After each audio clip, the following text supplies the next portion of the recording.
Good morning, students. In continuation to that of the earlier video lectures on the subject of business organization for the students of BCom first semester, today we will go for the learning of some more concepts in the context of organization structure. Already you might have gone through the earlier class and noted down what is actually the organizational structure is. For your convenience and to get remembrance of what you have covered earlier, I would like to go for a brief review of what is organizational structure. An organizational structure is a framework that allots a particular space for a particular department or an individual and shows in relationship to the other. An organizational structure shows the authority and responsibility relationships between the various positions in an organization by showing who reports to whom. It is an established pattern of relationship among the components of the organization. So you might have well remembered that every organization which is supposed to function in a systematic manner should have a compulsion to create the organizational structure for effective organizing of the actions and activities in order to reach the organizational goals and objectives. Henceforth, there is a huge significance in the organization as far as the organization structure is concerned. If you observe this, you will go for identifying certain important elements regarding the organizational structure. Now we will go for learning what are the various significance points or the importance attached to the organizational structure. The first point is the organizational structure, if it is systematically designed with a scientific logic behind it, it will go for improving the teamwork and productivity. As we know that organization consists of three elements, namely people, structure and technology. Triangle PST. P for people, S for structure and T for technology. The behavior of the organization is depending upon the combination of these three elements, which is what we call it as organizational behavior. So the behavior of the organization means the behavior of the people, the behavior of the structure and the behavior of the technology in a particular directed manner such that the success or the failure of the organization is being designated to it. Henceforth, the behavior of the people, the behavior of the structure and behavior of the technology are very highly essential as far as the things are concerned. Now coming to the question, it improves teamwork and productivity.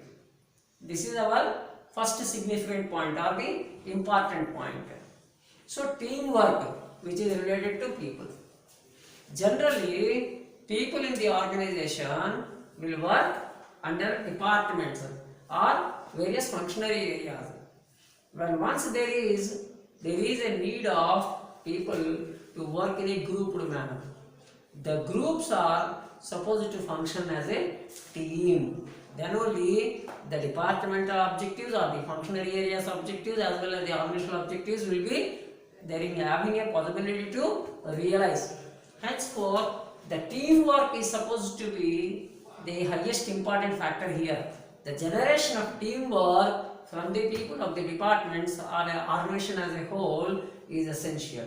So when once there is a structured and systematical, logically, scientifically being built up organizational structure exists, automatically the teamwork will be there, but it will be much more effective.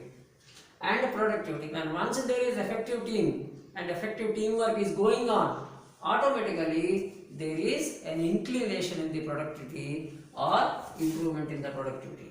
When once there is an improvement in the productivity, automatically the organizational goals and objectives are realized. Not only that, there will be a possible growth and development of the organization also.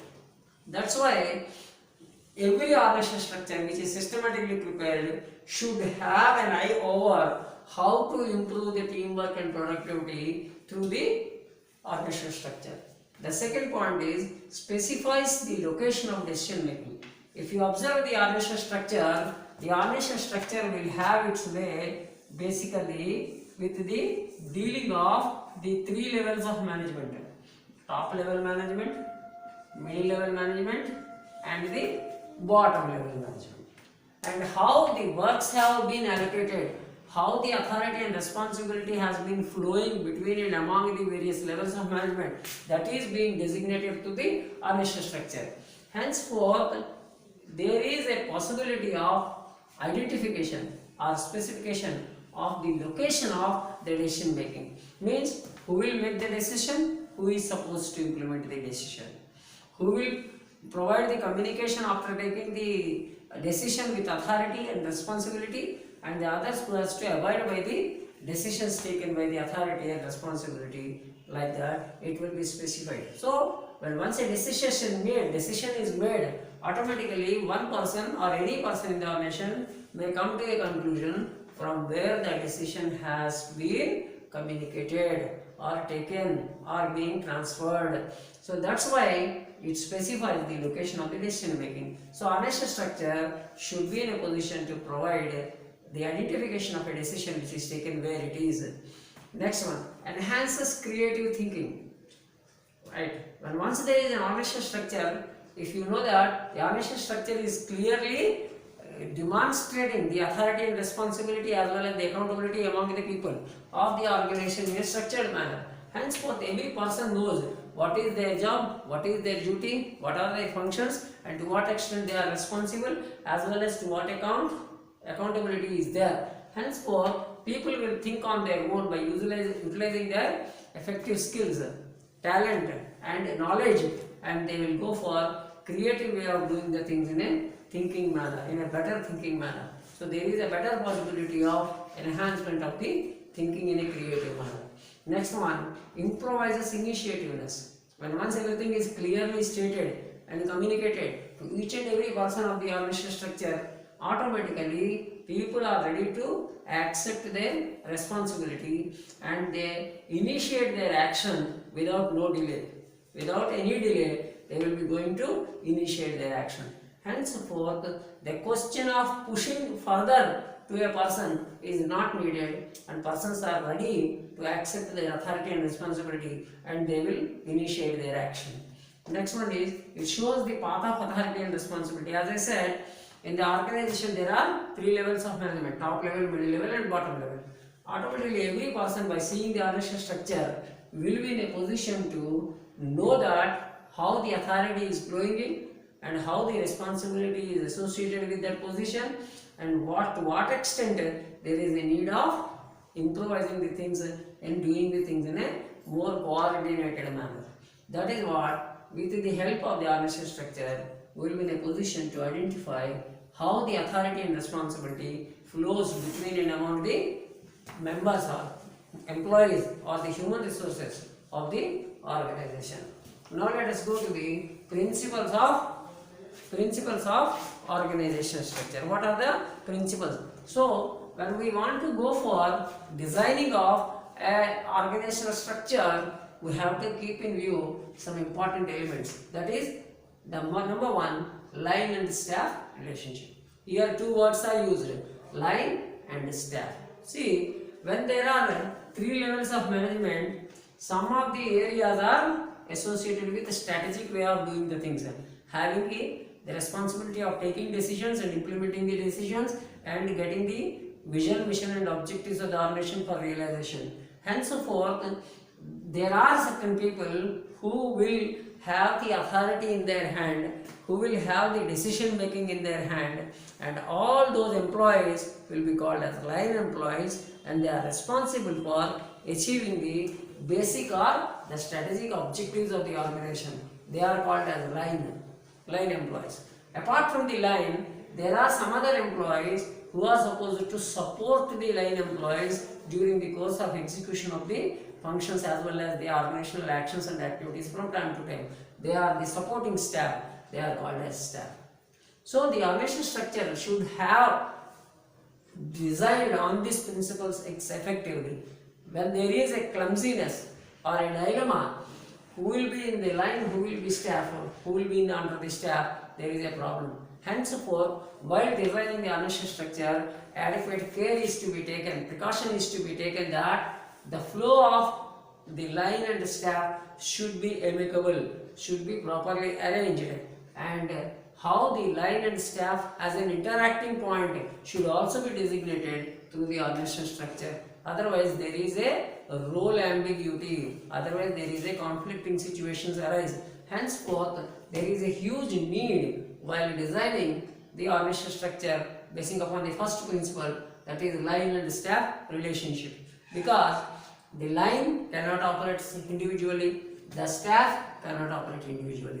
There is a optimum relationship requirement among and between the line and the staff employees of the organization. By having an optimum coordination between this line and staff only, there is a possibility of achieving the organizational growth and productivity in the future course of time. Henceforth, the organizational structure should have an eye on the very effective and most important principle of line and staff responsibility and relationships. Next one is departmentalization.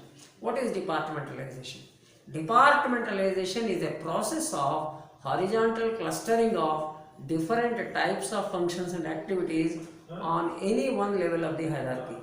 Departmentalization is conventionally based on the purpose, the product, process, function, personal things and place.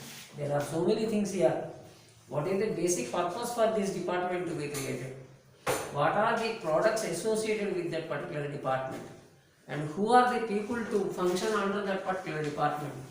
What are the processes are to be adopted during that particular? And what are the personal things and other things should be adhered to this while going for the creation of a department or the seeing of the departmentalization system. Henceforth, the overall tasks of the organization will be divided into functions and sub-functions and sub-sub-functions with the help of the actions and activities to be performed under each category. Henceforth, that will come under the concept of departmentalization. So the organizational structure should also have to consider at the time of designing or formulating the departmentalization and the things related to the process of departmentalization. Next one is the span of control.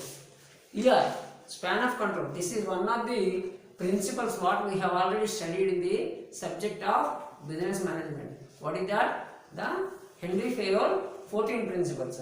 The span of control. What is the span of control? How many people are being supposed to be controlled by a particular level of managerial position? That is what we come to a conclusion of span of control. That is controlling of the persons by a single authority. To what extent it is feasible. So the organizational structure should also be in a position to tell about under a particular managerial position how many people will be get controlled, either vertically or horizontally sometimes. Henceforth, the span of control should also be kept in view while designing the organizational structure. If there is a wrong notation while designing the span of control, automatically there is a role problem or there is a conflicting situation. Henceforth, the span of control should also be clearly defined under the course of the structuring of organizational structure. The last point here is decentralization and centralization. Centralization means concentration of authority in a particular location.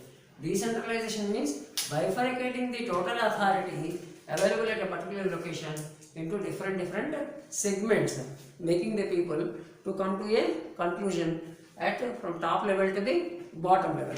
So decentralization refers to the decision making at lower levels in the hierarchy of authority. In contrast to that, decision making in a centralized type of organizational structure is at higher levels, that is in the case of centralization. So the organizational structure should have been designed in such a way that where there is a need of centralization and where there is a need of decentralization.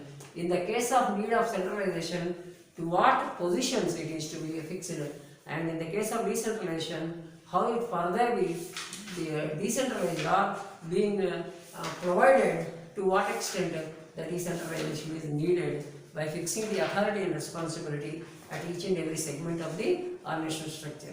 So that's why there should be a proper knowledge while designing the organizational structure, keeping in view the concepts of decentralization and centralization. With this, now we'll have in a position to know that what is an organization, what is an organizational structure, and what are the processes that should be done through the organizational structure, and how the importance and what extent the importance and significance of the organizational structure, and what are the principles in binding for the creation of an effective and systematic and logical organizational structure in the case of any organization is concerned. With this, we will come to the conclusion of the various fundamental concepts of the organization. Right? Tomorrow we will go for the learning of some more concepts in the case of the types of organization, like formal organization and informal organization.